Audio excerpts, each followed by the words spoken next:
Weekly cyber security news اور updates کے ساتھ حاضر ہیں۔ سب سے پہلے ہیڈ لائن، نیٹو سائبر حملوں کے خلاف اہم بنیادی ڈھانچے کی حفاظت کرنے کے لیے AI کی صلاحیت کی جانچ کرتا ہے۔ ہیکرز ایک مہینے میں 20,000 گٹ ہب اکاؤنٹس بنانے کے لیے کیپچا بائی پاس کا استعمال کرتے ہیں۔ برگر چین 5 گائز نے ملازمت کے درخواست دہندگان کو متاثر کرنے والے ڈیٹا کی خلاف ورزی کا انکشاف کیا۔ مقبول ہیکر فارم پر پیش کردہ 235 ملین ٹویٹر صارفین کے ای میل ایڈریس۔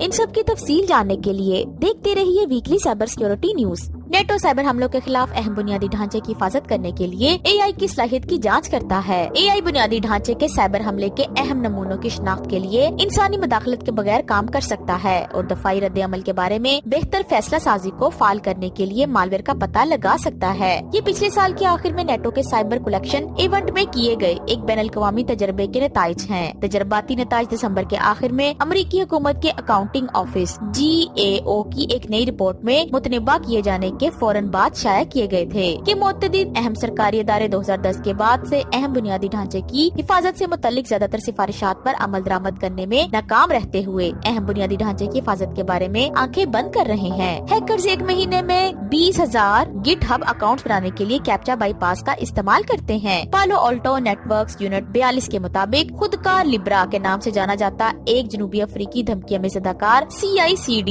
سروس فراہم کنندگان جیسے گٹ ہب کو دستی مداخلت کی ضرورت کے بغیر تیزی سے بہت سے اکاؤنٹس بنانے کے لیے غلط استعمال کر رہا ہے۔ یہ ان کی خفیہ کاری اور فری جیکنگ سرگرمیوں کی حمایت میں ہے۔ اس عمل کو تیز کرنے کے لیے گروپ امیج میجک کے کنورٹ ٹول کا استعمال کرتا ہے تاکہ کیپچا امیجز کو ان کے RGB مساوی میں تبدیل کیا جا سکے اور پھر ہر امیج کے لیے ریڈ چینل کی سکیونس کو نکالنے کے لیے شناخت ٹول کا استعمال کریں۔ شناخت ٹول کی طرف سے نکالی گئی ویلیو امیجز کو سودی ترتیب میں درجہ بندی کے لیے استعمال کیا جاتا ہے۔ آخر میں خودکار ٹول اس تصویر کو منتخب کرنے کے لیے جدول کا استعمال کرتا ہے جو فہرست میں سب سے اوپر ہے، جو کہ عام طور پر صحیح ہوتی ہے۔ برگر چین 5 گائز نے ملازمت کے درخواست دہندگان کو متاثر کرنے والے ڈیٹا کی خلاف ورزی کا انکشاف کیا۔ ایسا لگتا ہے کہ 5 لڑکوں نے 29 دسمبر کو صارفین کو مطلع کرنا شروع کر دیا جب اس نے ریاستی حکام کو بھی اس واقعے کے بارے میں مطلع کیا۔ ظاہر ہونے والی معلومات میں نام، سوشل سیکیورٹی نمبر اور ڈرائیور کے لائسنس نمبر شامل ہیں۔ واقعے کے بارے میں بہت کم معلومات دستیاب ہیں۔ کمپنی نے کہا ہے کہ اس 17 ستمبر 2022 کو